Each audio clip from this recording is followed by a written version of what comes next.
What do you do when you're faced with a big decision? Do you draw up a pros and cons list, chat it through with a friend, or flip a coin and hope for the best?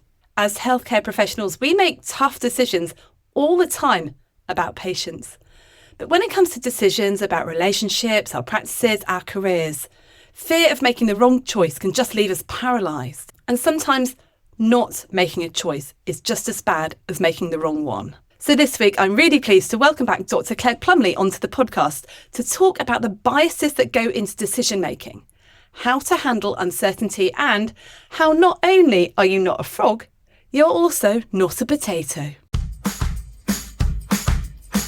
I'm Dr. Claire Plumbly. I'm a clinical psychologist and director of Good Therapy Limited. We offer online therapy and therapy in Taunton, Somerset. And I'm also author of a new book that came out in the UK in July, and it's called Burnout: How to Manage Your Nervous System Before It Manages You. Welcome back to the podcast, Claire. It's really good to have you back. So Claire is an old timer. We've had you a few times now, and I just want to say I love the title of that book, How to Manage Your Nervous System Before It Manages You. That just, for me, describes what most people are. And I think I heard someone on another podcast describe a lot of people as a walking anxiety disorder, with an organised walking anxiety disorder, as most professionals at the moment. So, and I think a lot of us are overwhelmed by our nervous systems, actually. A lot of circulating cortisol, adrenaline, and just like that frog in boiling water, it's just become the norm, and we don't notice it. We don't notice how triggered we get so easily. We don't notice that we are just on such high alert. So I think your book has come at a really important time, and I really encourage people to get it and read it. There's so much gold in there.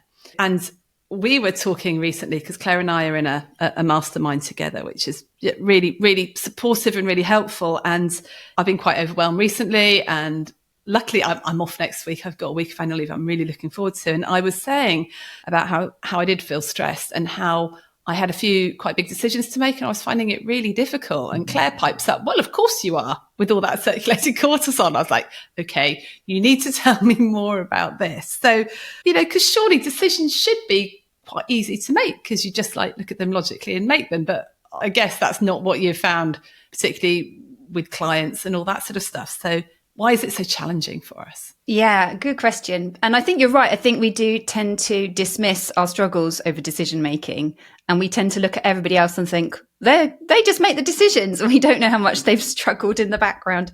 So I just thought it might be helpful to go through the psychology of decision making that tends to make it hard for humans generally, even when we're not stressed, because it's already quite tricky. Obviously, we've got different levels of decision making. We've got what to have for tea, and we've got, what to do with my business next kind of level of decisions, or whether to stay in my job or not, and that kind of thing.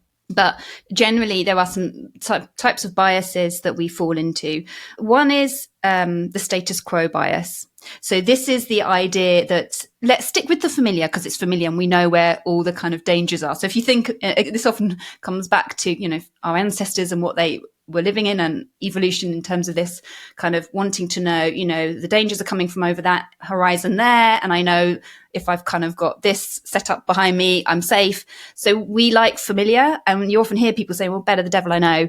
And so we want to kind of stay with familiar. Many decisions involve us having to think outside of that. So this is one. There's another bias called anchoring bias, which is similar. It's kind of, we want to stick to a similar starting point. So we can make a decision maybe, but it looks very similar to what we've already got. And so it's kind of a difficulty with creative thought and completely reinventing the wheel and what this might involve. Would it be like if I was creating a training session on a different subject, completely new thing, I'd probably just make it look a bit like the old one because that's what I've always done? Exactly, yes. Yeah, it's quite hard for us to kind of start completely afresh with a fresh idea. And this is why, having conversations with other people can get these fluidity and creative thoughts going. There's also hindsight bias, which might not be so much involved with the decision making you've got now. Essentially, hindsight bias is when we look at previous decisions we've made and we judge the outcome based on what we now know to be true, as though we had that information then. So we can judge ourselves negatively. And that can impact on the decision making we're making now, in that we can fear that that's basically what's going to happen, that we'll regret the decisions. So those are some of the kind of biases. There's also quite often a lot of decision making is made because more of a fear of loss than a possibility of potential gain. So that kind of FOMO, for example, might push us into going out for and doing something, because everyone else is doing it, because we're fearing loss rather than the decision kind of focused on, but if I do this, I'll get this. We have that bias towards noticing loss and fearing that. The other two reasons that I think decision making is hard is when we've had a lot of decisions and we get decision fatigue. So, if you're running a business like you are and also running a family and different cogs within that, all involving different decisions, you're probably making a lot of decisions each day. And I remember someone talking to me, I can't remember what it was though, to think of it like a big bucket, and you're dipping into your bucket every time you make a decision, a little bit like willpower, it kind of comes from the same bucket. And so as you get to the end of the day, your bucket's empty. And so, it can take just a tiny little decision like what to have for dinner that just completely tips you into, I can't do this anymore. Yeah, my goodness, like that exact thing happened to me the other day. I got home, it's like just the thought of having to decide what to cook was like, literally overwhelming. Having made lots of big decisions throughout the day. And I think, for doctors, they're deciding these really big decisions and then think, well, how come I can't even decide where to go on holiday? What's wrong? What's wrong with me? Yeah, and linked to that is, with the holiday example, I know I get this, is choice overload. So if we have lots of choices, there's a sweet spot with choice. I talk about choice quite a bit in my book because choice does create a sense of safety if you have some choice. But often in our current environment, we have access to the internet. We have access to a crazy amount of choice. And I talk in the book about this interesting study with jam. I don't know if you remember reading it, but essentially this shop in California took 2 displays of jam. They put 24 different jams on one display and 6 on another. And they just observed shopper behavior. And what they found was shoppers were attracted to the 24 and they spend a lot more time looking at that, almost double the amount of time that the shoppers spent looking at the 6. But they couldn't make decisions. So only 3% bought a jam from that display, whereas 30% chose one from the other display of 6. So we are pulled towards choice and we think we want it, but it inhibits actual action. I totally get that. Particularly, I was trying to buy some clothes online the other day and I was like, there's just so many different things. I actually prefer the website. So they have 3 things. It's like, yeah, okay, that will do. It's like restaurants, isn't it? As well, when you go to a restaurant and there's like 10 items versus a restaurant menu where it's got everything available. Yeah. And you also want someone to have sort of curated that choice for you. I think that's one of the problems with holidays is you can just Google anything and there's so many different things. You've no idea if they're any good or not. Whereas that's what, if someone's actually already curated it, said these are the 3 top things we recommend in this country, like, okay, I can go with that because often you don't know what you don't know. And so someone else curating a bit. I did hear on a podcast once when it came to choice, you should logically pull things down to 5 options and then just go with your gut feel and your emotions. That was an interesting thing for me because I was like, yeah, okay, so you can logic it out, but at the end of the day, emotions get quite involved with this stuff, doesn't it? Yeah, and I think that's one of the tips I was going to move into, because I think we do need to think about the difference between when we're making rational decisions with our cool, calm, rational parts of the brain online versus limbic system decisions, which is, the brain structures involved with regulating emotions, positive and negative, excitement as well as fear and anxiety. And, some of the decisions I've made, sometimes I've thought I was just in the heat of the moment, maybe excited, and I needed to slow it all down. And when someone invites you to, where there's an opportunity, this is another common conversation on our mastermind call.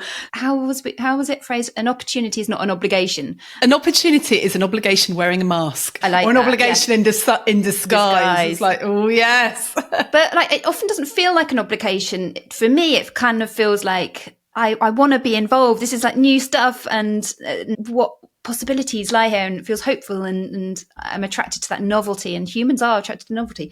But yeah, so I just know now not to say yes quickly, even though the urgency is in my body, because the limbic system does that. It's an energized sympathetic response. So all those biases and things are really limbic responses. So I guess the status quo, that's wanting more certainty, anchoring, all of this hindsight bias. We're feeling bad if we've made a wrong decision in the past. We beat ourselves up about it. So those are all made from a position of fear and stress and limbic activation, the amygdala. Yes. So the way we think switches depending on which mode we're in. When we're in our green parasympathetic rest and digest mode, we have access to clearer rational thinking. We can access all the memories really well, that have gone on.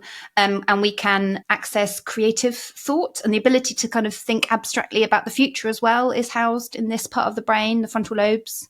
When we have incoming demands and everything's weighing on us, and we switch into more of a threat-based place of sympathetic mode, our amygdala is much more in the driving seat, making the decisions. And so this is where, like I say, trying to slow it down is important, or sleeping on it, because once we come out of that, we can normally see just how biased or rigid our thoughts have become, quite black and white, or catastrophic even sometimes, or all or nothing. These are all the kind of examples that I think it does help to have a sense of what these are called, because if you can label them, you can then say, oh, well, that was me doing that anchoring bias or hindsight bias. So there's a lot of relief there when you're working in therapy. And this comes from CBT therapy. If you just look up CBT biases, you'll get lists of them on the internet. I think that's definitely been useful to me. Yeah, the labeling stuff, it makes you think, well, it's not just me that's doing it. Okay, if it's got a label, it must mean lots of people doing it. But the fact it is a bias, and nobody wants to think that they're biased. I mean, what's the most common bias, do you reckon? I think rigidity in thinking, definitely. I do feel like people become very rigid, and it's quite hard to see beyond that there could be more to it. And catastrophic thinking is very common. This idea that my decision making will end up very problematic, and then a difficulty with seeing how your future self will cope with that, not trusting that, future self probably has all the skills that current self has, and when problems arise, we'll deal with that. So it's kind of wanting it all mapped out and knowing all the answers and not feeling like capable. There's definitely things I talk about a lot in therapy, I think. But the problem is you can never ever have it all mapped out. No matter how impressive you are or good at planning, nobody ever knows exactly what the result of a decision is going to be. So how do we ever start to even make decisions? Surely we would all just be held back and kept in this sort of uncertainty. Well, let's just stick with the status quo. Let's stick with the easy stuff. But some people do manage to make decisions. Well, this is where you would think about increasing your tolerance of uncertainty. And you can maybe do little experiments in therapy. You might kind of work out with someone that might be what's going on, and you would then practice making small decisions. For example, going a different route home or leaving decisions. This is for people who have every decision sewn up all the time but never deviate from it, so there's no flexibility or diversity in their life. And that can be one way of coping, except that obviously that can also have negative consequences which are unpleasant for people because they feel very rigid. But you might increase your tolerance in that way. And I think practicing making decisions and getting support around you so that you don't feel on your own in the decision-making process. This comes up a lot in our talks, doesn't it? The need for connection, the idea that people see it as a failure or a weakness to ask for people's points of view, but it helps massively, doesn't it, to get fresh perspectives. Even the mastermind call the other day, we were talking about some of our difficult decisions. We were all kind of talking it out. And I remember I was apologizing for finding it hard to find the words. And I remember you saying, I know, but this is the process. And I said, I think that's part of working it out, isn't it? Finding the words in front of someone, and they can help you shape it and point out things to consider and point out any loss orientation and help you reframe it as, well, what would the gains be? So this loss orientation seems to be really quite important, actually. And when I think about important decisions I've made, like whether to, let a member of staff go, or whether to employ a member of staff, because there's always the loss, but you always go to what could go wrong. Yeah, what could I lose? And also, it's pretty true. That's the problem. When doctors are making decisions, like things could go wrong and people could make a complaint and stuff. So it's one thing saying, well, that loss may never happen. And what if the good stuff happens? But what if actually that loss may well happen? Yeah, so we're not trying to avoid all losses because that's impossible and you would never do anything. So it's tolerating the possibility that could happen and also recentering on how you would handle it. So there is a technique in therapy that we use in EMDR therapy, eye movement desensitization and reprocessing, where we go through something, it might be a decision or just something maybe you're fearful of, and picturing it at every point. And then when you get to an obstacle, we literally just work on, I can handle it. And so then picturing how I will handle it. And if I'm in therapy with someone, and they're struggling, and then I can help them work out how they might handle it. But that's a technique that someone listening to this could do. They could just close their eyes and imagine, okay, if this happens, getting to a safe place after a decision, for example, when you get home and have your cup of tea or whatever it is. And at each point where there's something tricky or a friction, I can handle it, and just notice, how would I handle it? So it's like predicting in the future, but actually predicting well into the future. So I will handle it, and this is how I would handle it. And it's not going to be the end of the world, as opposed to it's going to be a disaster, it's going to be awful. Because you might think, I'd talk to this person, or I might say this, or, I might do, and those things are available to us. But because often we're so fearful of looking at what the loss could be, we don't even begin to allow ourselves to imagine that we could handle it. So this can be a bit challenging, but I think it pays off really well for people once they do it. It's quite a simple technique in a way, but it goes opposite to what we often do. We fear the loss. We predict what might happen if it goes well, and then we predict what happens if it goes wrong, but we never predict what happens if it goes wrong, and we handle it. So that's that extra missing part, isn't it? And you mentioned to me earlier when we were just chatting about people's history of decision making, which can then lead to perfectionistic tendencies. I was interested in that because I think a lot of our listeners do have a small perfectionist streak or a very large perfectionist streak. So, how would you work with someone then? Yeah, decision making is one of those things that actually can be a red flag for perfectionism, because I think a lot of people who are perfectionists don't really realize. But then if you kind of delve into, how long does it take you to make a decision? And they're like, ages, or I find it really hard to start something because I don't know how it's going to play out. Then this can be a bit of a kind of okay, what's going on here? And so if you trace back your backstory and just explore, what would happen as a kid when I was making a decision or I made mistakes? Because usually mistakes kind of revolve around some sort of decision making, don't they? How was that handled by the people whose opinions I cared about, like attachment figures, teachers, or kids in the playground we looked up to? And if you were ridiculed or humiliated or just judged or put down, then decision making carries an extra level of fear, and that can be triggered whenever you are facing a decision.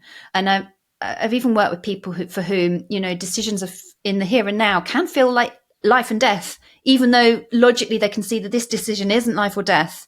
Their physiology is reacting as though they will completely be an outcast or, a failure, and therefore their whole survival might, be impacted on, which sounds very intense, but it can get to that level for people who had very traumatic upbringings, and that decision making led to, say, abuse or that level of consequence. So what do you do then? Because I think possibly a lot of us have got that history. And even if it wasn't as a child, when you're working in clinical environments and you have made a wrong decision and then you get a complaint, or you might be sued, or, there's very high stakes, or someone's patient's been harmed because of a wrong medical decision you've made. And these are real risks.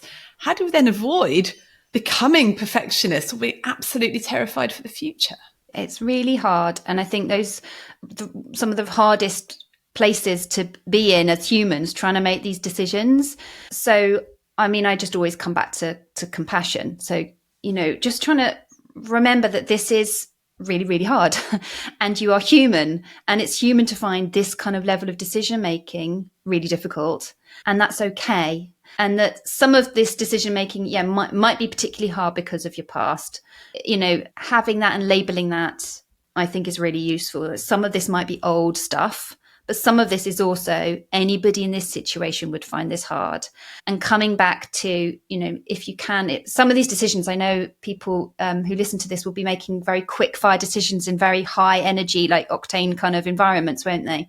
Really don't have the luxury to pause. But even if it's just a brief 10-second pause to kind of go, I can handle this. This is hard.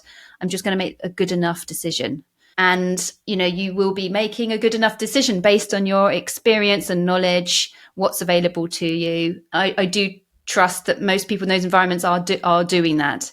But if you can slow yourself down and get people around you who are there to support you as well, that all massively helps. One thing I've noticed in myself is when I am in that stress zone, when I'm overwhelmed, when there's lots of stuff happening, you feel that you've got to make decisions really, really quickly, and you've just got to keep going. And I've learned that one of the signs that I'm backed into the corner, I'm in my red zone, you call it, the sympathetic zone, is that my brain will be telling me, you have got to answer this email immediately, or you must speak to that person immediately. You've got to make that decision now.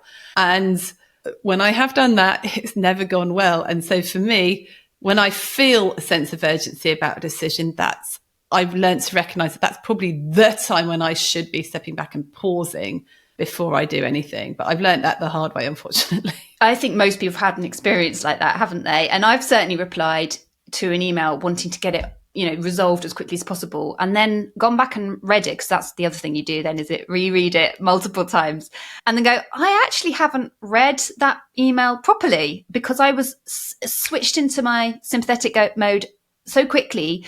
And that's what happens is, it's really hard. So slowing everything down to the point where you're not responding. And if it's say an email or something that I can talk about at home, I might say to my husband, I've had this email, it's made me really upset or cross. So I'm telling you that I'm not going to respond to it for 24 hours. I'm committing to this decision because every bone in your body wants it fixed. We want to get it resolved so that we're not feeling in danger anymore. But you do feel so differently when you come to it at a later date. It is quite uncanny. And I think even clinical decisions, we always say nothing is urgent apart from CPR. I mean, if someone has collapsed in front of you, yes, you have to resuscitate. But most clinical decisions can wait a couple of minutes even to talk to someone or to sense check stuff. And I think a lot of the time we feel the urgency is because we're just desperate to get it fixed because it feels uncomfortable rather than it genuinely is an urgent problem.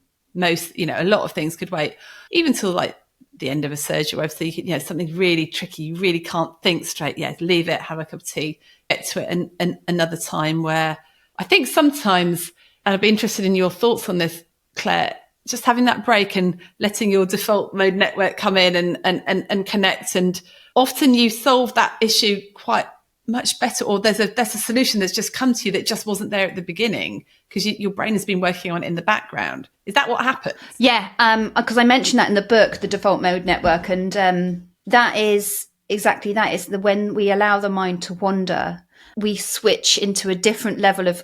So, have you seen the pictures of the MRI scans of brains that are in this? They're fascinating, aren't they? Yeah. So this was discovered by accident, that actually they asked people in these MRI scanners to kind of think of nothing because they were trying to get a baseline, and then suddenly the brain's lit up everywhere.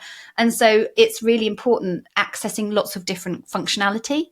But when we're stressed, it looks very different picture. There's only kind of the bits of the brain that are linked to stress mode and responding quickly for survival. So yeah, I agree. I think I find, and a lot of people do as well, and the research shows it helps, that movement can help with this as well. So if you're kind of moving forward, the walking or going for a jog, but without consuming more content, you might think you need more content to find the answer. But for a lot of people, if you just then allow your mind to wander, you might transition over the course of a walk from feeling like really pent up ruminative thoughts to it become a bit more free flowing as you carry on. Do you notice that kind of transition down the gears into that free flow thought or creative? Totally. Plus, solutions to issues always come to me in the shower. Bizarrely, like I've just had a tennis lesson or done a yoga class, and I'm in the shower and something I wasn't even thinking about, I'll suddenly know what to do. It's really uncanny how that happens. And that's why this is, I bang on at people about having coffee breaks at work. Because how can you connect with other people unless you're actually, in their presence and all connecting on an informal thing. But B, because unless you have those breaks, your brain doesn't get the chance to do that. And it's so important. I agree. And I don't think, it's easy to forget the value of that when there seem to be demands coming at every angle. So there's something about taking that pause as long as you can to help your system settle down to get from red to green So you're parasympathetic. What's the amber zone then? Well, actually, I didn't want to correct you, but it wasn't quite that. That's right. So we're drawing on polyvagal theory, and parasympathetic actually has two branches, the ventral vagal and the dorsal vagal. Ventral vagal is the rest and digest green mode when we're calm. Dorsal vagal is the red shutdown mode or immobilized. Amber is the sympathetic. So what should happen is we would spend most of our time in green, ideally, because that's where our digestion, our body functions at its optimal. We're thinking clearly, making decisions, problem solving. And then if a demand comes in or a stressor, we switch into sympathetic where everything revs up a gear. All our organs get a little shot of adrenaline and cortisol to energize us into the fight or flight. And obviously modern day, that might be pinging off the email quickly or kind of, racing thoughts and that kind of thing, trying to get through. But if our attempts in fight or flight are blocked or solutions don't come after a while, eventually we can slip into this shutdown. And in the animal kingdom, that looks like the flop. And in humans, that's more about kind of dissociation, feeling cut off or numb. It's kind of the last line of defense if we're kind of immobile. So the energy drains away at this point and we feel very heavy. This is what I explain in quite a bit of detail, what's going on and why you don't have access to certain functionality in these different modes and why it's so hard to use the tools at that point that might usually help us, like the cognitive decision-making tools, the pros and cons, that can all just go out the window at that point because we don't have access to our frontal lobes where it's housed. So when I'm talking about red zone, I'm probably more talking about the amber zone, the fight or flight. Yeah. Because red is quite extreme. It's much more shut down. Yeah. And I think in burnout, people oscillate between amber and red, start to get more stuck in red, but they've certainly not got fluidity up and down those gears, between the two. And they maybe don't get much of a look in at all, of green. So it is possible to make decisions in amber, but they're not going to be so helpful. But red is almost impossible to make anything but very black and white. Yeah, it's very, many people describe feeling quite hopeless and trapped. If you think, do you know the learned helplessness stuff? There's a box in my book where I remind people it's a study in the 60s that showed, what happened if you put dogs in a shuttle box and gave them electric shocks. So the dogs who had the ability to press a lever to stop the electric shock, they fared much better than the dogs who had no ability. They'd be shocked and they couldn't do anything to stop the shocks. And what they learned was that the dogs who had no ability to change what was happening to them later on then were given access to ability to jump over and escape into a part of the box where there was no electric shock, just lay down and gave up, and they didn't make those attempts to make any movements. So this learned helplessness paradigm seems to be what can happen when we're trapped. And that obviously has a massive impact on decision making. We don't even see the possibilities that might be available to us. And particularly also in depression, when you might have someone as a therapist, it might be a client, or a doctor, it might be a client, or even friends who seem to be making decisions that just don't make sense to you, that aren't helping their situation. It might be that this is what's going on, this learned helplessness, that they're not able to kind of access what else is possible or make the moves that they need to do to start doing that. And they found with these dogs that really they had to show the dogs, lift them up and put them multiple times before they started to get the idea of what they needed to do to then help themselves. Oh, wow. So how do we metaphorically lift up ourselves or our colleagues when we can see them like stuck in their box? Well, that's a good question, isn't it? What I don't want to do is say, the answer to everything is coaching and therapy. But I do think coaching can be quite helpful, because having someone else like tell you what they see is going on sometimes just unlocks stuff. And for me, I often feel quite helpless until I've identified what the actual problem is. Because sometimes it's just like everything just seems so overwhelming. And then if I realize, and you're trying to solve this and this and it's not working. And then you say, well, that's not what the actual problem. The actual problem is this. Oh God, well now I can solve it because I know what the problem is. But it's quite hard, I think, on your own to work out what the problem is. So even if it's just a conversation with a friend who knows you well, I did a podcast about useless friends. It's really important to have useless friends, because I think sometimes at work, conversations with colleagues, no matter how wonderful your colleagues are, they have a vested interest in keeping the department staffed and keeping things going. So sometimes they might not, and this is not conscious, but they might that not really have a vested interest in identifying the real problem if it's something that might impact them if you try and sort it out, if you see what I mean. So I think you need someone who doesn't have a vested interest in if you do or you don't, just to talk it through with you. And I found that that's been helpful, or journaling can be helpful, because when you start to write stuff out, you can start to see it, can't you? So that's what I would go to. No, I agree. And you know, humans aren't dogs. We have that capacity to think these things through, and understanding what it is, finding the words and hanging them off, like from talking. The talking also has an extra benefit in that someone is bearing witness to what you've been through. And quite often the learned helplessness comes from a time when you were very stuck and there weren't any other options. So having someone go on and go, that was really bad, that's not good. Because often I find in therapy, a lot of people don't realize how bad it's been, and they are undermining themselves for and going inwards, like, I'm failure, everyone else copes. And actually, you know, quite a lot of therapy is like, well, this and happened. That is a lot. That anyone in that situation would be feeling really bad and really trapped and really low. So that bearing witness is really helpful, I think. Some people on the listening side of that aren't good at that and sitting and hearing that. So you need to find the friend who is a listener. But yeah, and also then they can maybe point out, and it's remembering, well, that maybe the context has changed. Maybe that was then and this is now, especially, you know, if you've got access to more resources. That might be impossible and there might not be much change, or there might be some, but it's just hard for you to get to that answer on your own. So that conversation points it out, doesn't it? Problem solving conversations can be helpful. There's a place for those. But I think that validation of what you're going through is really important. In my therapy, one of the most helpful things is when I say something that I maybe brushed under the carpet or thought, well, that's not significant. I mean, that happens to everyone. My therapist's like, oh my goodness, no wonder. I'm like, oh, well, it is significant. It's just like, okay, it's okay to feel bad about that. It's okay. And that in itself is just so releasing and so freeing, because then you stop there. Why can't I cope? What's wrong with me? Why can't I make all this ridiculous stuff we tell ourselves? One of the things I like doing to myself is, well, God, of course you're finding that difficult. No wonder. You know, that self-compassion that you talked about. Just say, yeah, look what you're up against, and what you do about it. Yeah, I think I found some of the most helpful trainings I've been on as a therapist, a psychologist, was when, you know, somebody was leading a compassionate type of therapy and they're weaving that in and saying, therapy is really hard. You are dealing with human distress. This is, you know, a very hard job. And you remember one that stuck in my head. It was Paul Gilbert, who's the compassion expert, said, well, remember, you are not a potato. I was like, I am not a potato. He's nailed this. This is going to be the soundbite from this this podcast, you realise.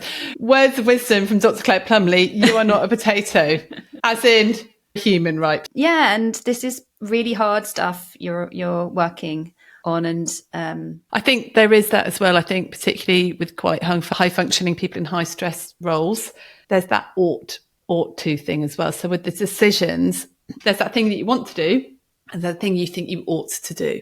So how do we get over that? Well, I think that's a good, again, differentiation that you can try and make. Like, what would fit with my values? How would this make a difference to me in an ongoing way? And maybe just jot that down as a question, you know, and then like, what do I feel that everyone's expecting me to do? And maybe then you could weigh out the pros and cons or talk that through with somebody. And remembering that if you choose the option that is aligned with your values rather than what you feel you ought to be doing, and just to label the oughts and shoulds are another thinking bias. Sorry, that's really important, actually. You can label that as a thinking bias. But yeah, so if you decide I am going to stick to my guns, I'm going to go with what I know is important to me here, you are basically talking in boundary territory now. I'm going to have to set a boundary. Me saying no to this or making this decision will involve me using some scripts around boundaries. And then I will get pushback, probably in the form of something where somebody is responding and inadvertently or deliberately making me feel more guilty, you know, but you're the right person for this. I'm really hoping you do this. All of these things can feel flattering, but create guilt and anxiety. So just expect those emotions to come along for the ride. If you set a boundary, they're going to appear.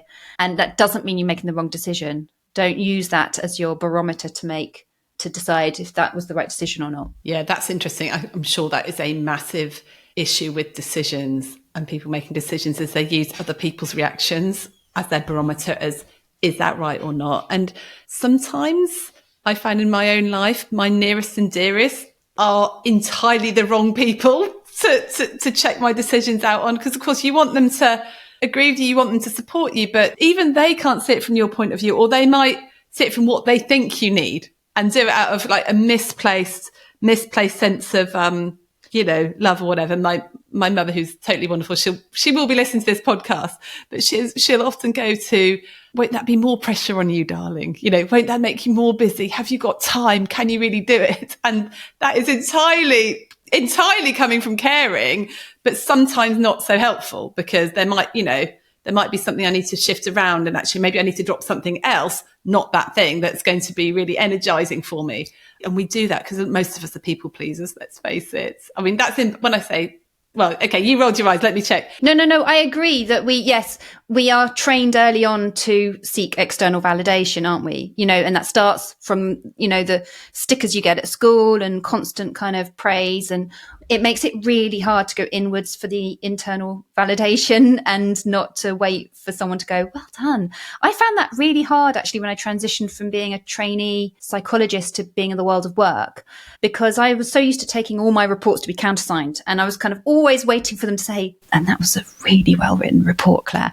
And then nobody was doing that. I was sending letters and reports out with no one checking and no one giving me, and I was like, this is rubbish. And of course that's taken training now. I just send a report off and I, don't care what they think. It's what I think. But that takes time and practice. Yeah. And of course, the belonging, that's an amygdala thing, isn't it? We feel a threat if we don't get, if someone actually, there's one thing about getting validation for our decisions, but if someone actively doesn't like it, that again is very stressful. If they don't like it, I might upset them. They might kick me out the tribe. That's a massive threat. So maybe we should just not seek validation at all for our decisions. Yeah, I think it's really hard, isn't it? It's hard to stop that completely. Or try and surround yourself with people. Like, for example, on our mastermind, when we're making decisions, we kind of know logically we can't please everybody all of the time. And yet we often bring, when we've had a very disgruntled person and upset, because it's so helpful to hear everything around it that we can't see. So yeah, finding your right tribe to support you might be helpful, but trying to make sure not every decision is based on what other people will think. And different tribes for different decisions, right? Yes. What else would you suggest, really practically, if someone is finding it difficult to make decisions? I know you've got some really good techniques that you can suggest for people. Yes. I mean, we've talked about calming, trying to pause before making a decision and using that time to calm, techniques like breathing, things like that. Going for the walks, not consuming content. The decision-making grid that we use in therapy as part of CBT is to draw on your piece of paper a grid with 4 spaces and do the pros and cons of if you do this thing, and then the pros and cons if you don't do this thing, or whatever the decision is. So it's kind of like pros and cons, but you're just kind of making sure you do pros and cons of all the different variations of the decision. And often people don't intuitively do that because they think, well, that will be the same, but just opposite. But actually it's not. Different things will come out. So you'll get stuff that's a pro if you do and a pro if you don't. Yeah. And a con if you do, but a pro if you don't. Right. So say you're making a decision where I'm going to hire this person a new person in this new role. Do the pros and cons of hiring into that new role, and pros and cons of not hiring to that new role. Because it's different stuff that will come up, even though it feels like it's going to be just the opposite. We seem to tap into something more, maybe about the loss orientation, the goal kind of benefits come up. So there's that. And then, something that can be helpful, especially for a big decision, like moving house or, leaving your job or something, is to act as if. So act as if you've made the decision in one direction and spend a whole day, minimum, might even be 2 days, as though that decision has been made, and just see how it feels to sit with it on. It's like putting on a new coat and seeing, does this feel good?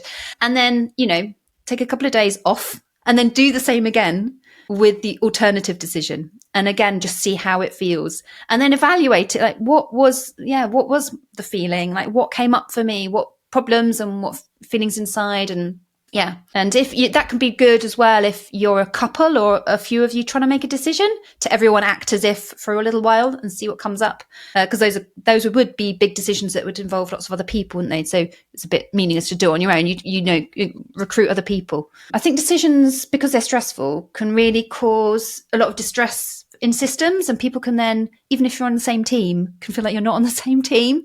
And so it can bring everyone together and have better conversations then around, more aligned about this, you're getting into each other's world a little bit more. This meant this for me. I'd have to walk this distance from my new house for school, and that was a bit upsetting. And then other people kind of, I think it just helps, with viewpoints. And a long time ago, actually, we had this proper decision.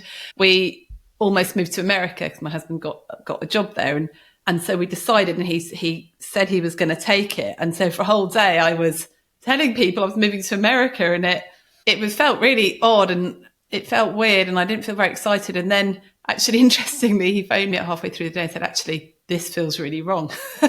And so we changed the decision. It was the best decision we ever made to change the decision because of how things played out with the company in the future. My goodness, but that's really interesting, going suddenly flipping, and the relief of like, oh, we're not going. And the relief, I was like, okay, so and we'd agonized over the decision beforehand. But it wasn't until we'd actually made it that we knew that was the wrong thing. And so you kind of almost inadvertently did it, didn't you? We did it. Yes. And that's what I mean. The relief is a bit of an indicator, isn't it? What is right or wrong? Yeah. But the idea that you can change your mind. And I think that's a really important thing. I think it's Adam Grant who's written a lot about being able to change your mind recently. And, all the leadership stuff I'm reading now is like a good leader is able to change course, to change path, to go, this isn't working. We need to change. It's not a failure. No. We often feel like I've made my bed, now I've got to go and sleep in it. And it's an interesting idea, isn't it? That it's a sign of failure because of that one decision. But let's model that, like changing our minds. But you've got new information. You're acting as if, you've made that decision. You've now got information. Like, just really simple. Even with career, when I've done, various different jobs and roles, I worked in that role for a bit and I thought, actually, I don't like this role. I don't like what I'm doing. I stopped it. Was that a failure? No. But you take all those transferable skills and knowledge then for the next decision, which so it's kind of you're gradually building. It's that kind of like how to fail stuff, isn't it? Because even though I don't think decisions that you change your mind are a failure, that is kind of what it can feel like. It. If it's a relationship that doesn't work out or a job that doesn't work out, you just know, people can see it as a failure. I mean, it feels like sunk costs you can't get back. But actually, I think reframing it as these will come in useful. I've definitely found, that in my business when I don't know what I'm doing. I'm a psychologist, not a businesswoman. And so I've had to learn as I go. And sometimes I've made decisions and thought, oh, okay. And then when I've pivoted, as my coach would say, I've learned so much and I've taken those skills. And often I've thought, oh, yeah. And I didn't realize how much I was going to need those until later down the line. Yeah, we're always learning. And actually, the definition of madness, isn't it, is carrying on doing the same thing that's not working or something like that. I think maybe it just takes a lot of the stress out of the decisions if we realise that we could change it. It doesn't work out, or we don't like it, or it just, if stuff comes to light that then shows it's not the right thing, totally fine. So use that wording then. If someone's listening to this, can take anything from this conversation, it's like, I'm going to reframe it as, I'm going to try this. Because it takes the pressure off. See it as an experiment. We do that in our medical practice as well. Let's try this medication and see if it works. Like, it's not a failure if it doesn't work. It's like, okay, that didn't work. Let's try this one or whatever. So maybe you need to apply that a bit more. So Claire, your 3 top tips for decision making. Oh, gosh. Let's distill everything and half the book and everything into 3 top tips. I'm not sure this top tip is another thought that's just come to me, so I'll chop it in here. Why not? Is to remember that your decisions for you are right for you, and just because a decision is right for someone else doesn't mean that that's going to be the same for you. Because I think that's an important point. Because I think we can often use other people as a benchmark for what will suit us, and that's not quite right. We've got different values and pressures. So, well, I know I keep coming back to it, but trying to just not make decisions from a stressed place, trying to create enough pacing and time, because we kind of need time to think through decisions, and we will make better, clearer decisions. And then remembering that stuff, I think, around I can handle it. I think that can really help. It's quite a practical tool as well.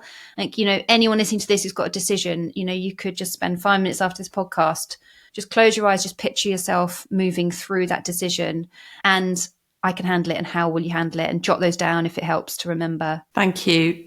What I've taken from this, I think the acting as if, love that. That's really helpful. And I think changing your mind is actually a sign of wisdom. It's not a sign of, failure or weakness. It's a sign of wisdom. And I think it's just a self-compassion in all of this. I recognize, of course, this is hard. Of course, this is hard. There's so many variables and stuff like that. And just give ourselves a break and don't expect ourselves to be right all the time, or right, or even get away from the right and wrong language, right?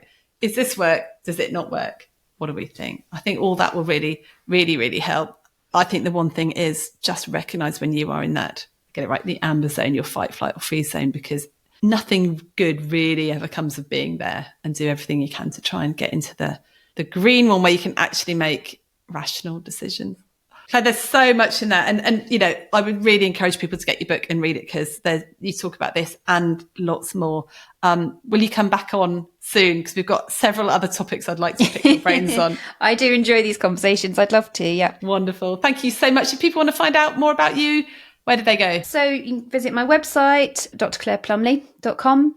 My book's available on Audible and Spotify as well for anyone who enjoys, podcasts and consumes content that way. And I'm on socials. I'm on LinkedIn and Facebook, Instagram, TikTok. Brilliant. So look up Dr. Claire Plumbly and we will talk to you again soon. Thank you so much. Thanks.